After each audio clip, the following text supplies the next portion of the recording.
pessoal, bem-vindos a mais uma sessão Trashback da Trecheira Violenta. Eu sou Osvaldo e hoje vamos falar de Reanimator, que também é conhecido aqui no Brasil pelo péssimo nome A Hora dos Mortos-Vivos. É um filme de 1985 que é uma adaptação do conto Herbert West Reanimator, que foi escrito lá nos anos 20 pelo H.P. Lovecraft. A história desse filme começa com o diretor de teatro Stuart Gordon, que queria ver mais filmes de Frankenstein no cinema. Um amigo recomendou para ele o conto Reanimator, que supostamente foi escrito como uma paródia do Frankenstein de Mary Shelley, e ele decidiu adaptar a história ele mesmo. Primeiro ele ia fazer uma peça, depois ia transformar numa série de TV, por fim ele conheceu o produtor Brian Yuzna, que convenceu ele a fazer um longa-metragem. Então esse acabou sendo o primeiro filme dirigido pelo Stuart Gordon, e foi distribuído pela Empire Pictures, a produtora do Charles Band, que os telespectadores recorrentes da trecheira irão lembrar como o maluco por trás da franquia do Puppet Master. Mas aí eles fizeram Reanimator, um filme que pega bem a estética do terror trash nos 80. Ele é quase um Evil Dead de absurdo, talvez até um pouco mais absurdo, porque ele é muito sangrento e tem cenas bem perturbadoras. É um desses filmes que vai ser difícil de ilustrar sem perder a monetização, porque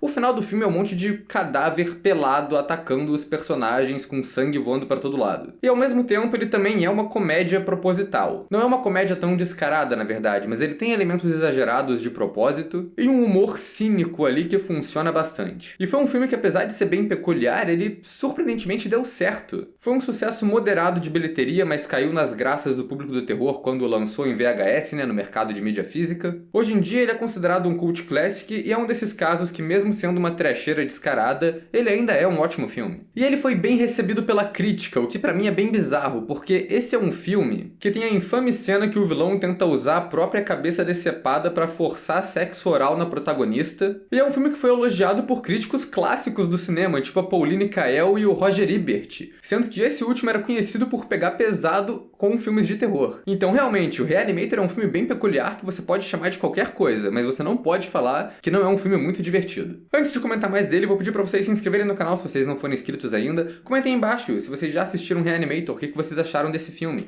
Deixem outras recomendações de filmes pra gente falar aqui no canal também. Acompanhe a gente nas redes sociais, os links estão todos aí embaixo na descrição do vídeo. E se você gosta do nosso trabalho aqui, então considere virar membro da Trecheira. Quando você é membro da Trecheira, além de apoiar a gente, você também ganha acesso a conteúdo exclusivo, a dicas de futuros vídeos que a gente vai lançar, e também pode escolher um vídeo ou outro que a gente faz aqui através de enquetes. Também vou lembrar que a gente tem uma caixa postal da Trecheira, porque esses dias alguém virou e falou, pô, vocês deviam abrir uma caixa postal. Eu falei, a gente já tem uma, e aparentemente a gente não tem divulgado muito ela, então tá aqui a nossa caixa postal, enviem mimos. E já vou liberar aqui o aviso de spoilers. É uma sessão trashback, é um filme que já saiu faz muito tempo, sempre tem spoiler nesses vídeos, então estejam avisados. E vamos nessa! Reanimator é sobre o Herbert West. Ele é um jovem cientista que entrou recentemente na Universidade Miskatonic de Medicina. O problema do West é que ele é obcecado em achar um jeito de reanimar criaturas mortas. Como ele fala no filme, ele acha que a vida é uma sequência de reações químicas e físicas, e ele desenvolveu um soro que pode reverter os efeitos da morte. Ele convence outro estudante, o Daniel Kane, a ajudar ele com esses experimentos. Só que quando eles vão testar isso em um humano morto, o experimento dá errado, o homem reanima e vira um tipo de zumbi super agressivo. Não é exatamente zumbi, então a gente vai chamar eles de reanimados. Isso desencadeia vários eventos que acabam com o vilão do filme, o médico e professor Dr. Hill, descobrindo e tentando roubar o soro, a descoberta do West. Só que o Herbert West reage, corta a cabeça do Dr. Hill e depois revive ele com o soro por curiosidade científica. O Dr. Hill reanimado, porém, volta à vida retendo as memórias e a inteligência dele. Então ele consegue controlar o próprio corpo, ele consegue roubar o soro do West, sequestrar a namorada do Kane, por quem ele já era obcecado antes, e consegue controlar vários outros reanimados. Então a reta final do filme é o West e o Kane se juntando para tentar matar o Dr. Hill de vez e resgatar a namorada do Kane. Nada dá 100% certo no final, né? Na verdade tudo dá meio errado, mas é isso que é o filme. Antes de entrar numa análise mesmo da trama e tudo mais, eu queria falar um pouco sobre as 3 versões diferentes que tem desse filme. Isso é uma coisa comum com esses filmes de terror trash anos 80. Acontece que o Reanimator na real foi lançado para o cinema sem passar pelo sistema de classificação. Então a versão original do filme é uma versão de 1h25, bem curta, que tem toda a nudez e gore e tudo intacto. Uma versão um pouco mais longa, de 1h30, foi lançada depois em outros cinemas. Foi uma versão que passou pela MPAA e teve uma classificação 16 anos. E essa versão eu nunca vi, mas parece que ela corta boa parte das cenas de efeitos e acrescenta várias cenas de diálogo que não tem na versão original. Um tempo depois juntaram as duas versões em uma versão definitiva com tudo, que é a versão integrada ou versão estendida do filme. Essa versão tem 1h45 de duração, expande quase todas as cenas de diálogo do filme, além de acrescentar cenas novas que funcionam como transições para as outras cenas do filme. Por exemplo, a versão original do filme tem o Ken tomando um esporro do reitor da universidade por causa do trabalho que ele está fazendo com o West, e isso corta direto para os dois indo para o necrotério testar em humanos. Na versão estendida tem uma cena entre as duas que é uma discussão entre o Ken, a Meg, que é a namorada dele, e o West, que termina com a namorada indo embora e o West falando: ok, a gente tem que testar em humanos agora. É uma cena que explica melhor a motivação dos personagens e tem uma conexão mais clara entre as cenas ali, mas acho que acaba sendo desnecessária, porque na versão original do filme a gente não precisa de todas essas cenas de diálogo para entender qual foi a progressão da história ali. A gente consegue deduzir o que aconteceu. A conclusão que eu cheguei depois de assistir essas versões, literalmente uma depois da outra, é que eu prefiro a versão menor, a de 1h25. Porque eu acho que ela tem um ritmo mais ágil e a gente não perde nada de muito importante ali. O que interessa no filme tá nela. A trama do filme em si é essa trama meio Frankenstein, de cientista obcecado e experimentos que vão dando errado. É uma trama bem criativa e surtada, mas eu acho que o maior motivo desse filme funcionar mesmo são os personagens bem estabelecidos e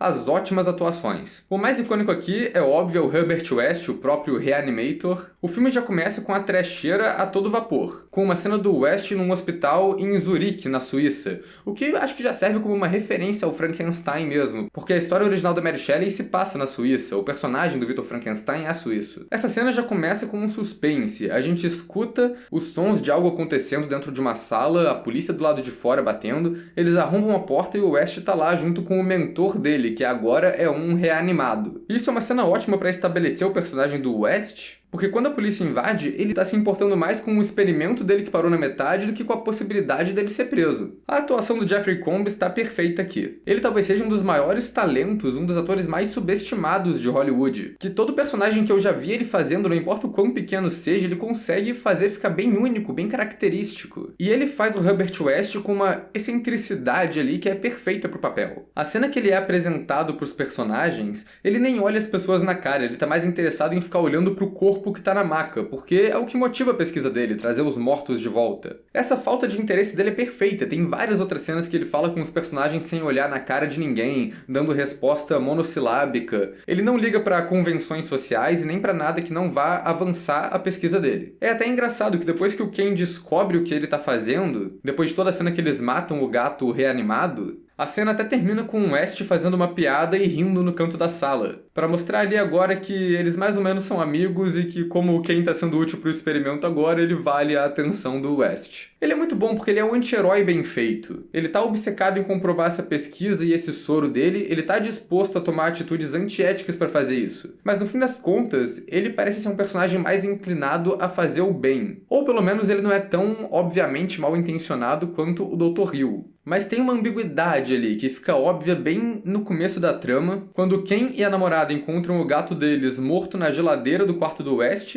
e o filme nunca deixa claro se foi o West que matou o gato ou não, porque ele fala que só encontrou o bicho morto, mas mais tarde no filme ele confessa que já matou animais para fazer experimentos antes. O caso do gato, porém, nunca é revelado, fica aí a interpretação. Na versão estendida do filme, o comportamento bizarro do West é ainda mais explicado, porque tem uma cena que mostra que ele é viciado em injetar uma versão diluída do próprio soro. Isso eu acho que é um toque legal pro personagem, mas é uma cena que realmente não acrescenta muito pra trama e levanta mais pergunta do que responde, então faz sentido ela não ter ido parar na versão original do filme. A única coisa que eu acho ruim do West nesse filme é que ele não tem muita conclusão na história. No final ele é atacado pelos intestinos conscientes do Dr. Hill, depois que ele injeta o corpo com overdose de soro e o corpo explode. mas ele nunca morre de maneira explícita ali. Ele só é deixado pra trás e não aparece mais no filme. A gente sabe que ele sobreviveu porque tiveram 2 continuações nas quais ele aparece. Mas ainda assim eu acho que é um final meio mal resolvido pra esse primeiro filme. A história desse filme é quase toda original. Ela pega uns elementos que acontecem no conto do Lovecraft, distorce bastante eles, e eu acho que acaba que a proposta desse filme é mais ser inspirado pelo conto do que uma adaptação direta, porque tem muita coisa que ele só ignora também. Essa caracterização de anti-herói do West é uma invenção do filme, porque o West do conto ele começa mais ou menos parecido, mas eventualmente ele vira um dos vilões porque ele começa a matar gente pra poder reviver. Isso é uma coisa que não acontece com o West do filme, ele nunca chega a ser uma fonte de terror ali, dá pra dizer assim. O reitor da universidade é o único outro personagem que tem o mesmo nome nas 2 mídias, é o Alan Halsey. Nas 2 histórias ele morre, é reanimado pelo West, volta meio errado, acaba sendo preso em um sanatório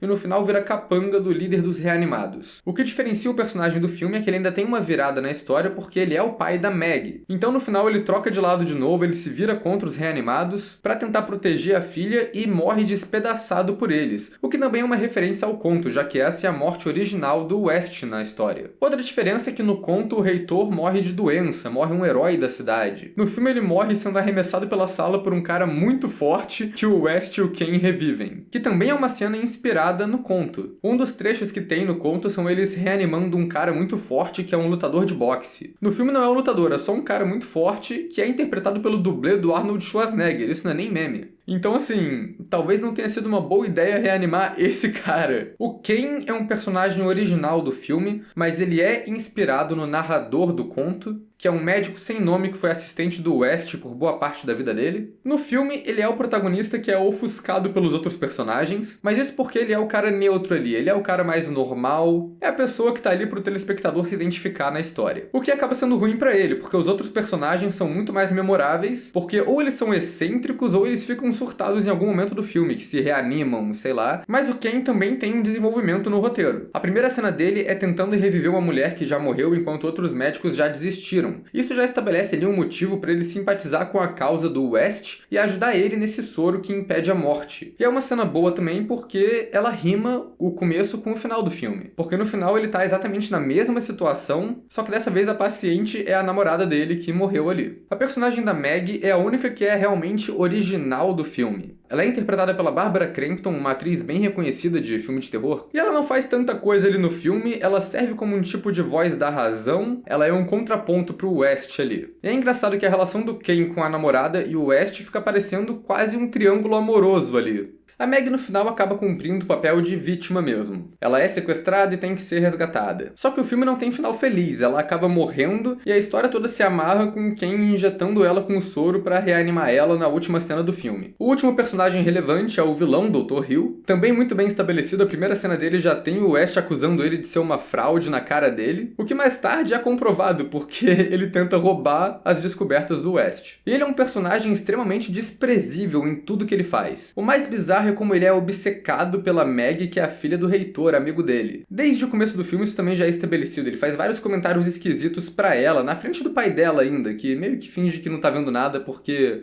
o Dr. Hill é o cara que financia a faculdade, basicamente. E no final, quando ele morre e é reanimado, ele perde as inibições dele, porque tipo, ele agora é uma cabeça, tá ligado? Foda-se. Então ele não quer ir atrás do West no final pra se vingar nem nada, ele só quer sequestrar a Meg pra amarrar ela numa maca e se forçar em cima dela, porque o cara realmente é muito desprezível. O personagem também é inspirado em um dos reanimados do conto, que é um cirurgião militar que é decapitado e revivido pelo West só por curiosidade, pra ver o que vai rolar. Então o personagem põe uma cabeça falsa no corpo e fica andando por aí carregando a cabeça dele numa maleta e acaba controlando vários outros reanimados também. Tudo isso acontece no conto e foi traduzido muito bem pra tela, eu acho, assim, pro que o filme é. O que eu acho mais bizarro do Dr. Hill aqui é que ele tem poderes de hipnose, e isso nunca é explicado em nenhuma versão do filme. Só que na versão estendida isso é estabelecido mais cedo e faz um pouco mais de sentido quando ele usa isso no final do filme. Tem uma cena bem longa no começo do filme dele hipnotizando o reitor, fazendo o reitor odiar o Kenyo, que é motivado por ciúmes ali. E tem outras cenas nas quais ele tenta hipnotizar o West e a Meg, mas os dois conseguem escapar depois de um tempo. A cena do West eu acho que é a única dessas que foi parar na versão original do filme, então ela fica ainda mais aleatória nessa versão, porque vem do nada. E esse vilão também funciona porque o David Gale, o ator que interpreta ele, tá mandando muito bem. No começo ele só tá fazendo um cara babaca qualquer, mas quando ele é reanimado com uma cabeça sem corpo, ele vira outra parada. Ele fica macabro, ele tem um sorriso perturbador, ele fala tudo com uma voz meio quebrada e arrastada, e ele fica mais exagerado e até mais expressivo. Os efeitos aqui também são quase todos sensacionais. O filme tem muitos efeitos grotescos, desde as aulas de medicina até os efeitos dos reanimados, que já são um pouco mais exagerados. O filme começa com o doutor na Suíça tendo os olhos explodindo e sangrando em todo lugar. Mas ao longo do filme vão aparecendo outros reanimados, desde o começo já é estabelecido que o necrotério lá tá cheio de cadáver, e no final todos eles revivem. E eles têm um visual ali que não é tão exagerado assim, não é uma coisa tão zumbi monstruoso, eles tentam fazer uma parada mais realista. Então cada um tem um ferimento diferente, tem um visual diferente ali por causa da forma de morte. O filme também tem seus momentos de morte trecheira, quando o West mata primeiro o dublê do Schwarzenegger revivido e depois o Dr. Hill, que ele corta a cabeça dele fora com a pá. E aí que entra o que eu acho que são os efeitos mais mirabolantes desse filme, que é todos os truques de efeito prático e direção para fazer o Dr. Hill funcionar. Porque é muita coisa diferente rolando. O mais usado é o clássico mesa com um buraco para passar a cabeça do ator. Esse nunca falha. Mas a direção também trabalha bastante para enganar a gente, porque intercala esses planos mais próximos com os planos mais abertos usando uma cabeça falsa, do personagem andando por aí carregando a cabeça. Até quando ela tá sendo levada por aí, eles de vez em quando colocam um close-up bem fechado na cara do ator com maquiagem ali para tentar dar uma enganada. Eu acho que só tem um plano específico que eles construíram uma engenhoca ali a mais, que é um corpo falso pro ator ficar agachado dentro e conseguir falar como se fosse a cabeça dele sendo segurada. O que não tá nas proporções exatas ali, mas eu acho que funciona. Os únicos efeitos desse filme que não funcionam muito são o gato reanimado. Isso porque não tem muito efeito, é só um prop estático ali, um gato falso, e quando ele tá preso nas costas do West, ele fica igual uma mochila ali na cena. Mas o diretor também parecia saber que esse efeito não tava rolando muito ali, então toda a cena é dirigida para evitar ao máximo mostrar esse gato. Boa parte da cena são só os personagens procurando ele no escuro e a presença dele é marcada pelo som ali, não pelo visual. Falando em som, tem que falar da trilha sonora aqui, que é um dos maiores elementos de comédia do filme. Os caras só chegaram e meteram uma versão com desconto do tema do Psicose, que foi feito pelo Richard Band, né? O mesmo cara que compôs a trilha sonora do Puppet Master e nepotismo do Charles Band lá. Eu já vi gente criticando essa trilha sonora como uma cópia, mas assim, eu acho que isso é tão obviamente parte da piada que nem vale a crítica. Ele é o tema de Psicose, mas um pouco mais animado e com uma pegada mais comédia. É pra ser uma cópia de propósito, eles não estão tentando enganar ninguém. É só ver que os créditos iniciais que acompanham essa trilha são a mesma coisa. É um pastiche do Saul Bass, o designer lendário que fez vários créditos de abertura de filmes clássicos, principalmente Um Corpo que Cai do Hitchcock. O filme todo tem esse humor peculiar. Tem muitas falas dos personagens, principalmente do West, que são engraçadas só pelo cinismo dele, e tem vários momentos irônicos no roteiro ali também. No começo, o segurança do necrotério vira e fala: "Não sei nem porque essa porta tem tranca, ninguém quer tentar entrar aqui e ninguém vai sair." E é claro que essas duas coisas acontecem ao longo do filme. O protagonista finge ser um morto-vivo no começo pra ir atrás da namorada, e é exatamente isso que acontece no final. Tem outras sacadinhas legais assim no roteiro. A cabeça falsa do Dr. Hill é um manequim médico que ele usa mais cedo no filme. O laser de lobotomia do Dr. Hill é apresentado logo no começo e acaba sendo relevante bem no final do filme, quando ele usa para controlar os reanimados todos. Esse controle dele nos reanimados é outra coisa que é meio mal explicada. Depende da versão do filme que você assiste, eles justificam com hipnose ou com lobotomia laser. Mas ainda assim tem umas coisas que não justificam, tipo, quando o personagem esmaga a cabeça do Dr. Hill, os outros reanimados param como se eles estivessem sentindo também, mas depois nada mais acontece. Por que isso? É o tipo de coisa que você só aceita e segue o filme. E tem um pouquinho de humor visual também. O quarto do protagonista tem um pôster do Talking Heads, que tá lá de piada, porque o vilão do filme no final vai ser uma cabeça falante, ou seja, um Talking Head. Eu gosto também da direção do Stuart Gordon aqui. Como eu disse, ele era um cara do teatro, esse foi o primeiro filme que ele dirigiu. Eu acho que principalmente na versão estendida, que tem cenas de diálogos maiores, dá pra ver que tem um pouco de uma direção de teatro aqui também. Porque tem uns momentos que são bem estáticos. Umas cenas que tem pouco corte, são planos maiores que pegam todos os personagens presentes fazendo várias ações. Mas isso não significa que o Stuart Gordon não sabia dirigir, porque tem cenas aqui que são muito bem coreografadas. Tem uma cena específica que tá só na versão estendida do filme, que é essa discussão do Ken com o West e a Meg, e todo o posicionamento dos personagens vai alterando, e a cena são os dois personagens disputando pra ver quem vai ficar no enquadramento junto com o protagonista. Eles estão meio que disputando pra ver quem consegue ser a atenção dele ali. E tem alguns outros enquadramentos do filme que colocam o West ali no meio entre o casal, o que já mostra bem essa disputa também. E apesar do tom cômico do filme, o Gordon também faz cenas bem tensas. Acho que se não fosse esse humor, se o filme se levasse a sério o tempo todo, ele com certeza entraria nessas listas de filmes chocantes, filmes mais perturbadores. O personagem do reitor da universidade sendo reanimado, e ele tá claramente numa agonia bizarra ali enquanto o West tá olhando meio animado de fundo, isso é meio perturbador. E toda a infame cena que o Dr. Hill decapitado assedia a protagonista, fica lambendo o corpo dela, tenta estuprar ela ali. É tudo muito nojento e bizarro. Pra fechar, vou falar que eu gosto do visual do filme também. Tem uma coisa que o Stuart Gordon geralmente faz nos filmes dele, que é colocar uma luz colorida ali pra representar um elemento sobrenatural na cena. Ele faz isso mais em outras coisas do Lovecraft que ele dirigiu, tipo Do Além ou Os Sonhos na Casa da Bruxa, mas nesse filme ele faz, só não é muito exagerado. Tem umas luzes coloridas de vez em quando nos laboratórios e tem a luz verde lá que sai da geladeira e que é usada ao longo do filme por causa do soro, que é outro visual icônico aqui. Aquele vidrinho e a seringa com o reagente verde fluorescente dentro. É um visual muito bom que é aproveitado bastante no filme, principalmente na cena final, que tudo apaga e fica escuro e a gente fica vendo só o reagente verde ali sendo injetado. Enfim, Reanimator com certeza é um cult classic bem merecido dos anos 80. É um filme muito doido, muito ousado, meio depravado até, e ele é uma trecheira bem divertida, mas mais importante, é uma trecheira muito bem feita. O filme é exatamente o que ele se propõe a ser, e eu gosto bastante dele por causa disso. Então é isso, pessoal. Até a próxima.